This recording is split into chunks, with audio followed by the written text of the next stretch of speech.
जो अंतरात्मा की शक्ति है वो ढक चुकी है। उस शक्ति को जागृत करना, साधना का मतलब है अपनी शक्ति को जागृत करना। आप महान शक्तिवान हैं, भगवान के अंश हैं, चैतन्य सत्ता हैं। आप में संपूर्ण शक्तियां विराजमान हैं, जो जितनी जागृत कर ले। अब वो विषयों में, जो भोगों में रत है, वो अपनी शक्तियों को भूल करके भोगों में शक्तिहीनता का अनुभव कर रहा है उसमें भी शक्ति, पर वो भोगों की आसक्ति के कारण शक्तिहीनता का अनुभव कर रहा है। इसीलिए श्रीपाद कह रहे हैं कि हमें ऐसे भोगी पुरुषों से नहीं मिलना, ऐसे पापी जनों का संभाषण मिलना जुलना नहीं, पर भगवत भाव उनमें भी रखना है, मिलना नहीं है। क्षुधा देह त्यागो वर्मी गृहस्थैर नहीं मिला, मैं ऐसे गृहस्थों से मिलूंगा ही नहीं जो भगवान की चर्चा, जिनको सुहाई नहीं देती, जो नाम जप नहीं करते, जो पापाचरण करते हैं, उनके द्वारा दिया हुआ थोड़ा भी अन्न हमारी बुद्धि को भ्रष्ट करके भगवत विमुख कर देगा, पक्की बात।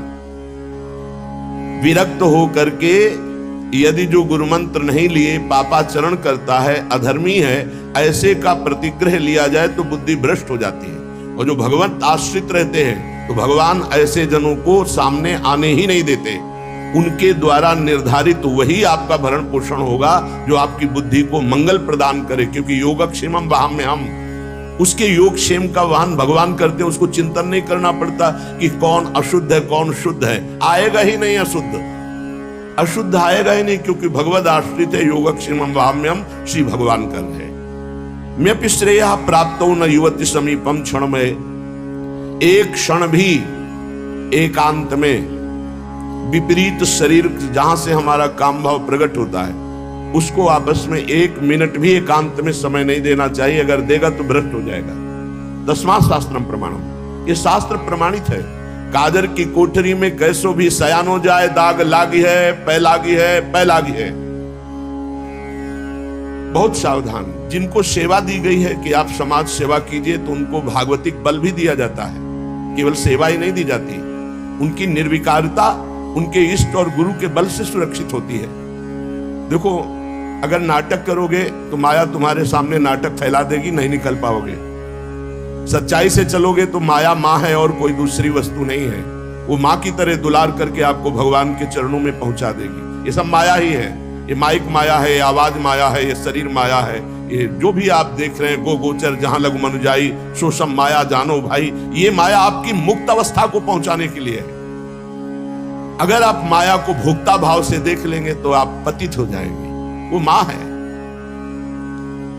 श्री भगवान के आश्रित जो भक्तजन होते हैं, वो शास्त्र आज्ञा का पालन करते। एक क्षण भी शास्त्र आज्ञा की अवहेलना प्रमाद में की तो फंस जाओगे। वो तो भगवान कृपालु हैं, कृपा करके फिर उसको रास्ता देते, नहीं तो माया रास्ता बंद ही कर देती है। आगे चलने का रास्ता नहीं रह जाता परमार्थ का। तो कह रहे एक क्षण भी शास्त्र विरुद्ध आचरण के लिए किसी को समय मत दो। कोई तुम्हारा मित्र नहीं है, परमार्थ के सब विरुद्ध है। एक संसार प्रकृति विरुद्ध करे तो का कीजिए। वो आगे के दाझे गए भरी पानी में आग लगे तो का कीजिए। एक संसार दुष्ट की संगति ताहू में तुम पुष्ट करावो। क्या भगवत आश्रित हो करके आप अगर मनमानी आचरण शास्त्र विरुद्ध करते हैं तो आपका मंगल हो सकता है? शास्त्र विरुद्ध आचरण करने वाले का कभी मंगल नहीं होता। इसलिए सावधान। देखो, श्रीधाम वृंदावन वास करने वालों को हमने कई बार सत्संग में प्रणाम किया है कि आप रिक्शा चलाते हैं, आप छोटी मोटी दुकान रखते हैं, आप पोछा लगाते हैं यहाँ ब्रजवासियों के घरों में, और आप किसी भी तरह अपने जीवन, तो हम आपको प्रणाम करते हैं। क्यों आप निश्चल और निष्कपट होकर के भगवत धाम का वास करके वृंदावन की प्राप्ति के लिए आप ऐसा कष्ट सहकर कर रहे हैं। लेकिन इसमें छल कपट नहीं, इसमें तिलक कंठी और वेश का दुरुपयोग नहीं। इष्ट और गुरु को गाली पड़ेगी, तुम्हारे सब पुण्य नष्ट हो जाएंगे। सात्विक वेशभूषा का हमने आदेश किया है कि आप अपने घर में पैंट शर्ट पहन सकते हैं। सात्विक वेशभूषा का आप सम्मान करें। आपके द्वारा कोई वार्ता, कोई चेष्टा, कोई ऐसी करनी हो जाए तो आपके इष्ट और गुरु को गाली मिलेगी। आप इस पर सावधान रहें। आपके इष्ट और गुरु आपका हित कर रहे हैं, आपका हित नहीं। वनवास कर रहे हो, आप वनवासी वेशभूषा में रह सकते हैं। आप वनवास वृंदावन में आप सेवा कर रहे हैं, आप कर सकते हैं। आपके गले में पड़ी होगी गुरु की लॉकेट, आपके मस्तक पर श्री जी का चरण चिन्ह, आप कंठी धारण किए हुए हैं, तो आपको शांत, सौम्य, गंभीर, प्रिय बर्ताव करना है। अशांत और निगेटिव व्यवहार करने वाले पर भी आपको शांत और सकारात्मक भाव, कोई बात नहीं, आप जा सकते। वो फिर नाराज हो रहा है, फिर हम हाथ जोड़ रहे हैं। हमें मार पीट, गाली गलौज, छल कपट नहीं करना। और जो यहां आसपास दुकान रखे हुए हैं उनसे हमारी प्रार्थना है, राधा केली कुंज से आपका कोई संपर्क है नहीं, आप दुरुपयोग मत कीजिए वेश का, आप इस स्थान का दुरुपयोग मत कीजिए, नहीं तो आपका वृंदावन वास छूट जाएगा और ऐसी समस्याओं में फंस जाओगे, निकलना मुश्किल हो जाएगा। हमारा संकेत समझ लीजिए, किसी से कोई संपर्क नहीं, सब अपनी अपनी दुकानें लगाए हुए हो। जो विविध प्रकार से सफेद वेश धारण करके, कंठी धारण करके, बाल रखा करके और इसके बाद गंदा आचरण करते हैं, वो अपने गुरु और इष्ट का और धाम का अपराध करते हैं। ऐसे लोग कभी धाम में नहीं मरते। हमारा भूख से शरीर छूट जाए लेकिन हम अधर्म आचरण नहीं करेंगे। सबके ऊपर कानून शास्त्र है और शास्त्र संतों के हृदय से प्रकाशित होता है। वृंदावन वास का मतलब है निष्कपट सरल ढंग से तुम्हारा श्री जी भरण पोषण करेंगे। अचानक कोई व्यवस्थापक ऐसी व्यवस्था कर जाएगा जो लाडली जी के द्वारा प्रेरित है, ऐसे आचरण, गलत आचरण, दोहन वृत्ति, किसी को किसी के संबंध से दोहित करना, गुरु पत्नी गामी कहते हैं उसे। गुरु पत्नी की, गुरु के सबके पत्नी थोड़ी होती है, वो तो ब्रह्म ऋषि जो कुछ ऐसे कुल परंपरा जिनकी चली हुई है, और बकाया सब जो विरक्त हैं वो गुरु पत्नी गामी का दोष कैसे लगता है? गुरु के नाम पर उनके द्वारा दी हुई संपत्ति का भोग करना गुरु पत्नी गामी कहा जाता है। श्री जी के द्वारा व्यवस्था होना, गुरु जी के द्वारा व्यवस्था होना एक अलग चीज है। आप उनके नाम, उनकी छाप का प्रयोग करके आप दोहन वृत्ति रखते हैं, ये गुरु पत्नी गामी का अपराध महापापों में आता है। इसलिए सब कोई सावधान होकर वृंदावन वास करो। वृंदावन वास के लिए कह रहे क्षुधा देह त्यागो वर्मी गृहस्थैर नहीं मिला। आपने माना कि 5 ग्रंथ बेचे, 5 कंठी बेची, 5 माला बेची, आपको 100 रुपया मिला, तो आप आधा किलो भोजन पाएंगे ना, जो सब्जी दाल 100 रुपये में आपको बहुत बढ़िया आनंद मिलेगा। और आप ये जो हजारों रुपए, तो आपकी विलासिता, भोग बुद्धि बढ़ेगी, पापाचरण बढ़ेगा, धाम से निकाल दिए जाओगे। कहीं ना कहीं ऐसा भयानक रोग होगा, भागोगे यहां से, अशांति पैदा हो जाएगी। बहुत सावधानी की जरूरत है। आप अगर अपनी ये सावधानी नहीं रखेंगे तो ये धीरे धीरे बुद्धि को भ्रष्ट करती चली जाएगी। ऐसी व्यवस्था से ऐसा कार्य करो जिससे कम से कम निष्कपटता, सरलता, सच्चाई तुम्हारे जीवन में बनी रहे, छल कपट ना रहे। न श्रेयः प्राप्तो न युवति समीपम क्षणमय। ये मौत की भी मौत है बाबागिरी। काम, क्रोध, लोभ, मोह, मद, मत्सर, इन सब को मार दिया जिसने, और मौत की मौत, मृत्यु का भी भय जिसके अंदर से खत्म हो गया, उसे कहते हैं फकीर। फिकर फार फकनी करे ताको नाम फकीर। फकीर का मतलब खिलवाड़ समझ लिया क्या? अगर हिम्मत है तो अपने घर से अनुमति लेकर के पूर्ण मर्यादा के अनुसार और जीवन भर न रुपया के सहारे, एकमात्र भगवान का सहारा। बहुत सावधानी से धामवास करो।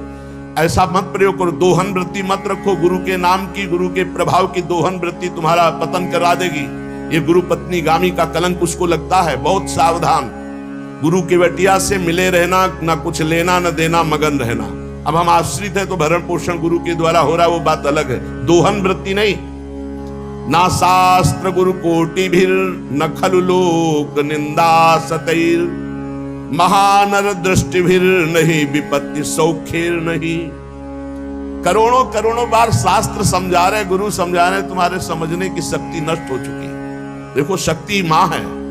जैसे हम बार बार कहते हैं, माताओं बहनों में जननी भाव, पूज्य भाव, क्योंकि उससे आपके अंदर शक्ति बढ़ेगी। और जब आप इन शक्ति को शक्ति स्वरूपा, जननी स्वरूपा देवियों के प्रति काम भाव रखोगे तो आपकी शक्ति नष्ट हो जाएगी। बिना शक्ति के कुछ नहीं है संसार में। भगवान की अलौकिक शक्ति है जो सब में व्याप्त है, उसके बिना सब सौ के तुल्य हैं। बहुत ध्यान से सुनना। शक्ति का बल ही ब्रह्मा के अंदर जब जागृत होता है तो वो ब्रह्म शक्ति ही पूरे त्रिगुण माया की रचना रचती है। वही शक्ति है जिससे विश्व की उत्पत्ति होती है, वो शक्ति से होती है, ब्रह्मा से नहीं। ब्रह्मा की शक्ति, तो ब्रह्म में वो शक्ति जागृत हुई तो वो पूरे त्रिभुवन को रचने में सामर्थ्यशाली हुए ब्रह्मा जी। विष्णु की शक्ति पालन, शिव शक्ति संहार, सबके पास शक्ति विराजमान। शक्ति के बिना कुछ नहीं। दया की शक्ति, क्षमा की शक्ति, ध्यान दीजिए, ये सब शक्ति हैं। दया, क्षमा, निद्रा, स्मृति, क्षुधा, तृष्णा, तृप्ति, श्रद्धा, भक्ति, धृति, मति, तृप्ति, पुष्टि, शांति, कांति, लज्जा, ये सब महाशक्तियां हैं। यही गोलोक में श्री राधा, साकेत में श्री सीता, क्षीरोद सागर में लक्ष्मी, यही भगवान शिव के वाम भाग में आद्याशक्ति, दुर्गति नाशिनी दुर्गा, यही वाणी की शक्ति, यही विद्या की शक्ति, यही सरस्वती, यही सावित्री, यही गायत्री, यही सूर्य की प्रकाश शक्ति, यही पूर्ण चंद्र की सुधा वर्षणी शोभा शक्ति, अग्नि में दाहिका शक्ति, वायु की वहन शक्ति, जल की शीतलता तृप्तिदायक शक्ति, धरा की धारण शक्ति, पृथ्वी की धारण शक्ति और प्रसूति शक्ति, तपस्वियों की तप शक्ति, ब्रह्मचारियों की ब्रह्मचर्य शक्ति, गृहस्थों की सर्वाश्रय शक्ति, वानप्रस्थों की संयमशीलता शक्ति, सन्यासियों की त्याग शक्ति, महापुरुषों की महत्ता शक्ति, मुक्त पुरुषों की मुक्ति शक्ति, ये सब शक्ति है।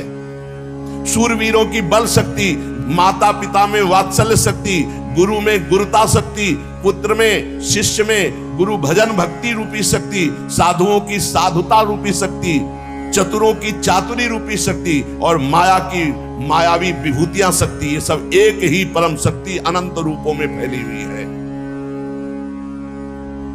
वाग्मियों की वाक शक्ति, न्यायी नरेशों की प्रजा पालन शक्ति, प्रजा की राजभक्ति शक्ति, सदाचारियों की दैवी संपदा रूपी शक्ति, मुमुक्षुओं की षट संपत्ति, धनवानों की अर्थ संपत्ति शक्ति, ये सब शक्ति है।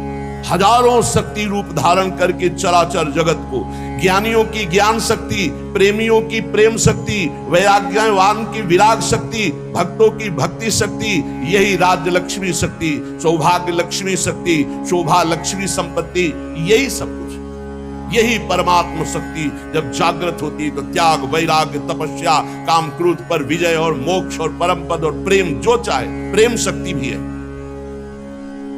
इस शक्ति को जागृत करना है। इसीलिए कह रहे तुम्हें शास्त्र 100 बार समझा रहे, गुरु हजार बार समझा रहे, तुम्हारी समझ में नहीं आ रहा क्योंकि तुमने अपनी शक्ति का नाश कर दिया है। इसी मंत्र से शक्ति जागृत होती है, नाम जप से शक्ति जागृत होती है। ये महाशक्ति जब जागृत होती है तो पूर्ण ज्ञान उसके अंदर जागृत हो जाता, ज्ञान शक्ति। जब आराधना की जाती है तो ज्ञान शक्ति, वैराग्य शक्ति, भक्ति, भक्ति रूपी शक्ति, प्रेम शक्ति, ये शक्ति ही है, सब रूपों में जागृत होती है। आज तक बिना इस शक्ति को जागृत किए कोई कहीं भी सफल नहीं हुआ। बड़े बड़े शक्तिवान महात्मा हैं जो शिव, गणेश, राम या हरि, इनकी आराधना करते हैं तो सारा कार्य तो शक्ति से ही होता है। हरि अपनी शक्ति से जीव का कल्याण करते हैं, हरि अपनी शक्ति से सहयोग करते हैं, सारा कार्य शक्ति से होता है। वही शक्ति जब रूप धारण करती तो अभी आपको नाम सुनाए, वही विद्या, वही कला, वही लक्ष्मी, वही काली, वही तारा, वही षोडशी, वही अंबा, वही जगदम्बा, वही शक्ति है, वही तुम में विराजमान है। जो उपासक इस शक्ति का गलत भाव से दर्शन करता है वही प्रगट स्त्रियों के रूप में विराजमान है, वही हमारे अंदर हर शक्ति के रूप में विराज, सब शक्ति छीन हो जाती। बेविचारी पुरुष किसी भी शक्ति को धारण नहीं कर सकता। इसलिए शास्त्र आदेश करता है एक क्षण भी कभी दूषित भाव किसी माता बहन के प्रति मत करो। गृहस्थी में हो तो तुम्हारा जो पाणिक ग्रहण संस्कार हुआ बस उतने में केवल सीमित रहो, धर्म की ये रेखा है उसको पार मत करना। जब बुद्धि भ्रष्ट हो जाती है तो वो तामसिक पूजा प्रारंभ करता है, तामसिक आचार करता है जो सीधे नरक ले जाने वाला है। ये तामसिक आराधना करने वाला तामसिक वस्तुओं के द्वारा जब सेवा करता सोचता है कि मैं बहुत बड़ी उपासना कर रहा हूं, मांस अर्पित करना, मदिरा अर्पित करना, इन गंदी वस्तुओं का, तामसिक वस्तुओं का जगत जननी से, शक्ति से कोई संबंध नहीं है। जहां ये बात आती है, शक्ति जागृत सबको करना पड़ता है, मंत्र में शक्ति विराजमान है। तो शास्त्रों का रहस्य है, शास्त्र आदेश करते हैं कि पशु बलि देनी चाहिए। तो यहां पशु कौन है? जो इंद्रियों में पशुता है और जो जनेंद्री में पशुता है, इस पशुता की बलि देने की बात कही गई है। जिह्वा का मुख्य कार्य है पवित्र भोजन करना, पर जो अपनी शक्ति को खोकर मनमानी भोजन करते हैं, जनेंद्री का कार्य है मैथुन करना।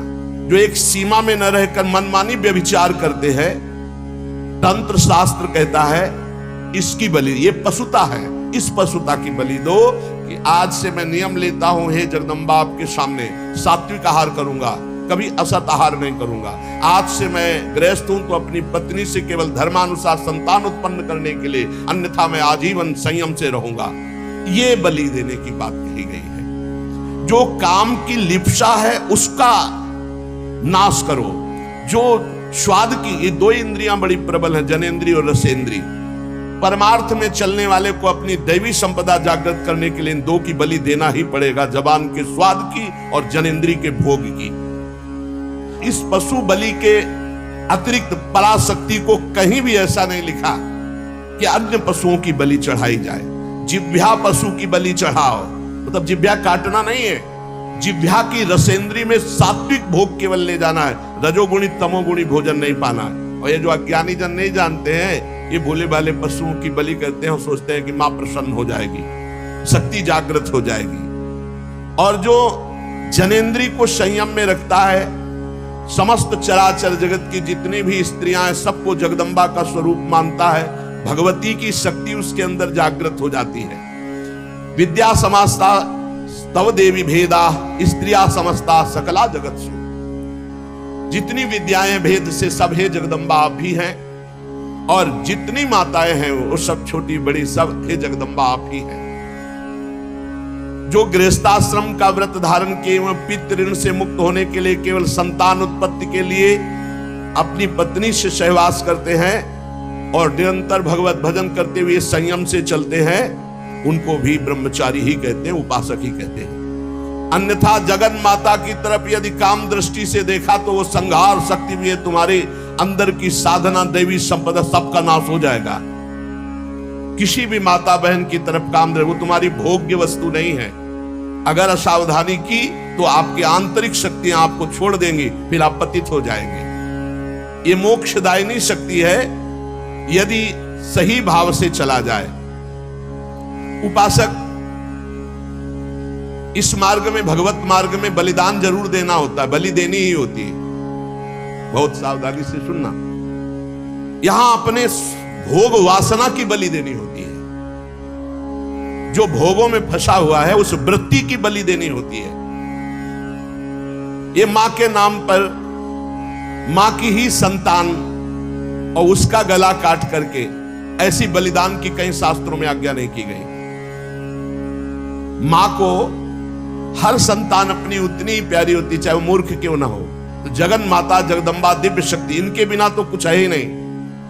त्याग शक्ति, वैराग्य शक्ति, ज्ञान शक्ति, भक्ति शक्ति, प्रेम शक्ति, यही सब स्वरूपों में प्रकाशित है। जो मूर्ख मां के प्यारे बच्चे की मां के सामने बलि चढ़ाता है, मां उसके धन जन बुद्धि बल ऐश्वर्य सत्ता इस सब का नाश कर देती है। ध्यान देना, ये जो मुर्गा मुर्गी बकरा बकरी माता के सामने चढ़ाते हैं कि मां प्रसन्न हो जाएगी। दीनहीन दुखी उस पशु को जो कुछ नहीं कर सकता है, तुम मां की कृपा प्राप्त करने के लिए मां के सामने मां के बच्चे को मारकर, मां को वो खून चढ़ाकर तुम जानते हो मां प्रसन्न हो जाएगी। तो स्पष्ट लिखा है तुम्हारा सारा धन जन बुद्धि बल ऐश्वर्य सत्ता सब का नाश कर देगी वो मां, क्योंकि तुम उसके खिलाफ कार्य कर रहे हो। मां कब प्रसन्न होगी? जब तुम अपने धन बल से, बुद्धि बल से, शरीर बल से दूसरों को सुख पहुंचाओगे, क्योंकि दूसरे सब मां की संतान है। मां तुम्हें गोद में बैठा लेगी जब मां की आज्ञा के अनुसार चलोगे, और वही सब शक्तियों की स्वामिनी है, वो तुम्हारे अंदर शक्ति जागृत कर देगी। बलिदान करना है, निश्चित शास्त्रों में आज्ञा है बलि की, बलि चढ़ाना है, लेकिन काम की बलि चढ़ाना है, क्रोध की बलि चढ़ाना है, लोभ की बलि चढ़ाना है, असत्य की बलि, इंद्रिय विषय विलासिता, इसकी बलि चढ़ाना है। तुम मां से प्रार्थना करो तुम्हारी बुद्धि शुद्ध हो जाए, मां की चरण रज से तुम्हारे अंदर आसुरी भाव उसकी बलि चढ़ जाए। जब तुम प्रेम भाव से मां की आराधना करोगे तो तुम्हें जो परम लाभ मिलेगा वो दिव्य शक्तियां जागृत हो जाती है। और जब मां से विपरीत भाव किया जाता है, मां को भोग्य भाव से देखोगे, इससे बड़ा विपरीत भाव क्या है? ये सब मां ही तो है विविध रूपों में, जननी ही शक्ति तो है। फिर कोई ये प्रश्न कर सकता है, बड़ा सुंदर है, कि मां के हाथ में नरमुंडों की माला है और मां जिह्वा में रक्त लगाए हुए है, तो अगर मां को अगर बलि पसंद नहीं तो क्यों काटा? महिषासुर को मारा, चंडमुंड, रक्त बीज, बहुत से शुंभ निशुंभ बहुतों को काट काट के ढेर लगा दिया। क्या वो मां के पुत्र नहीं थे क्या? आप हमें बलि के लिए निषेध कर रहे हैं, तो क्या मां को खून नहीं प्यारा?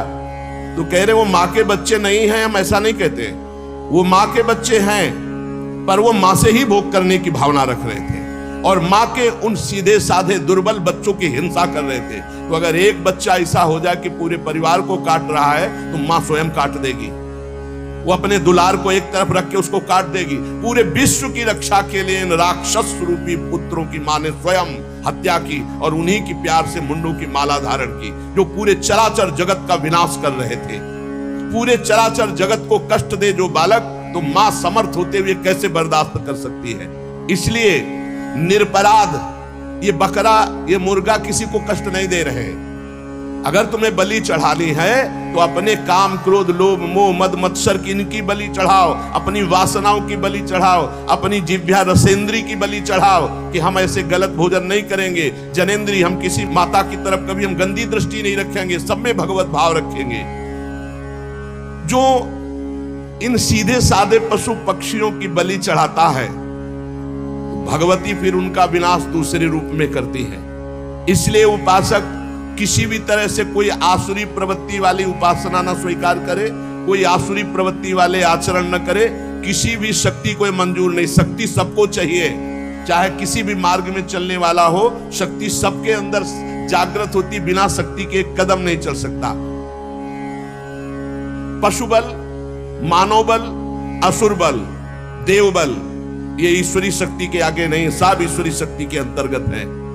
जब पशु बल बढ़ता है तो यही शक्ति जागृत होकर उसका नाश करती है। जब मानव बल बढ़ता है आसुरी प्रवृत्ति से, तो यही शक्ति उसका नाश करती है। जब असुर बल बढ़ता है तो यही शक्ति नाश करती है। जब देव बल बढ़ता है और असुर भाव को प्राप्त होता है तो उसका भी विनाश यही शक्ति करती है। महिषासुर विशाल पशु बल,